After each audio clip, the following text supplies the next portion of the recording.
ఎన్నికల ముందు బాబు షూరిటీ భవిష్యత్తుకు గ్యారంటీ, ఎన్నికల తర్వాత అప్పులకు షూరిటీ భవిష్యత్తుకు నో గ్యారంటీ. ఇది నేను చెబుతున్న మాట కాదు, అలెక్సా చెబుతున్న మాట. బాబు గారి 6 గ్యారంటీలకు గ్యారంటీ లేదు గాని అప్పులు చేయటం మాత్రం గ్యారంటీ. డైరెక్ట్ అప్పులే కాదు, దొడ్డిదారులో అప్పులు చేయటం కూడా గ్యారంటీ. ప్రతి మంగళవారం జోలెపట్టి ముష్టెత్తి రాష్ట్రాన్ని సింగపూర్ చేయటం గ్యారంటీ.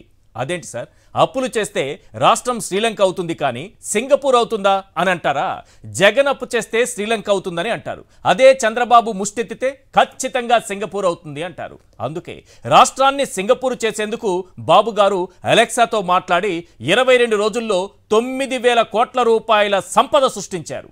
3 మంగళవారాలు వరుసగా అప్పు చేసి ఆల్ టైమ్ రికార్డ్ క్రియేట్ చేశారు. అంతేకాదు సెప్టెంబర్ 3 వరకు ఆర్బీఐ దగ్గర క్యూలో నిలబడే ఉంటానని మాట కూడా ఇచ్చారు. తప్పదుగా, రాష్ట్రాన్ని సింగపూర్ చేయాలంటే మరో 10,000 కోట్లు సెప్టెంబర్ లోపల అప్పు చేయాల్సిందే. మరి అదేంటి సార్, చంద్రబాబు అప్పుల గురించి మీరు మాత్రమే మాట్లాడుతున్నారు, ఆ ఎల్లో మీడియాలో ఇలాంటి వార్త ఏదీ కనిపించలేదే అంటారా? ఎవరు ఎవరికి కడుపు చేశారు, ఎవరికి డిఎన్ఏ టెస్ట్ చేయాలి అన్న వార్తలే వాళ్ళు రాస్తారు. ఇలాంటి నిజాలు రాయడం వాళ్ళ డిఎన్ఏలోనే లేదు. చంద్రబాబు చెప్పే అబద్ధాలు రాయడమే కానీ నిజాలు రాయడం వారి డిఎన్ఏలోనే లేదు. సరే, ఎవరి డిఎన్ఏ టెస్టులు వాళ్ళు చేసుకుంటారు, మనకెందుకు ఆ గొడవ?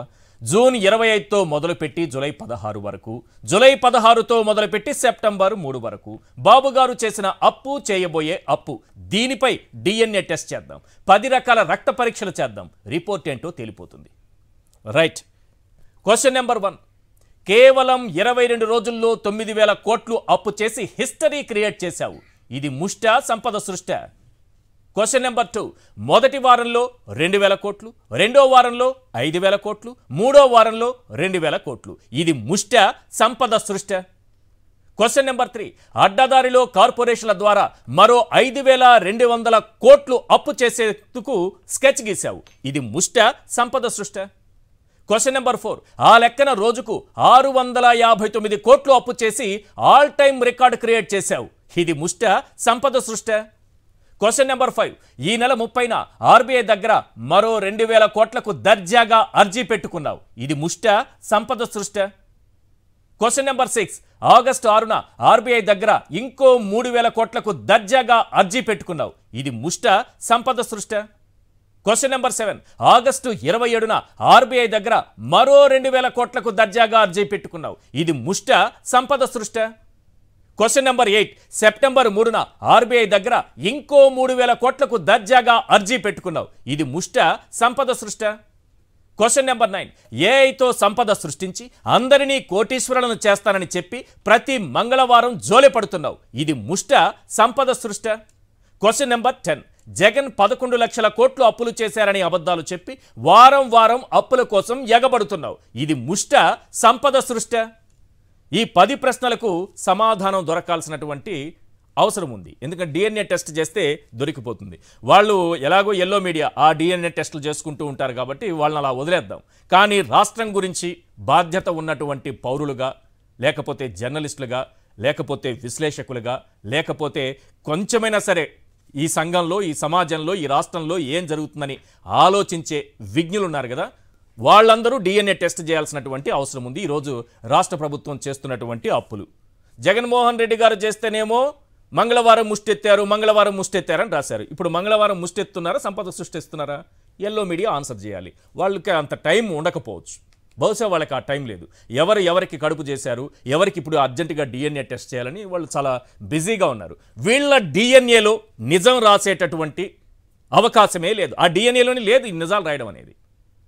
చంద్రబాబు నాయుడు గారు 22 రోజుల్లో 9,000 కోట్ల రూపాయలు అప్పు చేసి డైరెక్ట్గా దొడ్డిదారిలో మరో 5,200 కోట్ల రూపాయలు అప్పు చేయడానికి సిద్ధపడితే ఈ వార్త ఎక్కడ ఎల్లో మీడియాలో కనిపించదు. ఇప్పుడు నేను చెప్తున్నాను సార్, చంద్రబాబు నాయుడు గారు 2019లో పోతూ చేసిపోయిన అప్పు 2,64,450 కోట్లు మన నెత్తిని పెట్టిపోయారు. తర్వాత జగన్మోహన్ రెడ్డి గారు సర్కారు వచ్చిన తర్వాత కూడా అప్పులు చేసింది. ఎన్ని అప్పులు చేసింది, అది ఎంతవరకు ఉందో చాలా క్లియర్గా మాట్లాడుకుందాం. ఇప్పుడు చంద్రబాబు నాయుడు గారు ఆ రోజు శ్రీలంక అయిపోతుందని పాపం కన్నీళ్లు కూడా పెట్టుకున్నారు. రాష్ట్రం అంతా తిరిగి కన్నీళ్లు పెట్టుకున్నారు. ఇప్పుడు 22 రోజుల్లోనే 14,500 కోట్లకి స్కెచ్ గీసేశారు. 22 రోజుల్లో record history AP record create చేశారు వారు. రైట్, అప్పుడు శ్రీలంక అవుతుందన్నారు, మరి ఇప్పుడు సింగపూర్ చేస్తారేమో. అప్పుడైతే ముష్టి, ఇప్పుడైతే సంపద సృష్టి. అలెక్సాని అడిగితే అదే చెప్తోంది, అప్పుడైతే ముష్టి అంట, ఇప్పుడైతే సంపద సృష్టి అంట. మరి ఏఐతో ఎంత సంపద సృష్టించబోతున్నారు, ఈ రాష్ట్రం ఎంత దాన్ని ఏమంటారు, చాలా గొప్పగా వెలిగిపోబోతోంది చంద్రబాబు నాయుడు గారి అప్పుల ద్వారా అనేది ఒక చిన్న బ్రేక్ తర్వాత మొత్తం డీటెయిల్డ్గా చూద్దాం సార్. 22 రోజుల అప్పెంత, రోజువారీ చేస్తున్న అప్పెంత, వారానికి అప్పెంత, నిమిషానికి ఎంత, గంటకెంత, భవిష్యత్తులో చేయబోయే అప్పెంత. ఇప్పటికే ఆర్బీఐకి చెప్పి ఉంచారు సెప్టెంబర్ వరకు చేయబోయే అప్పంతా కూడా.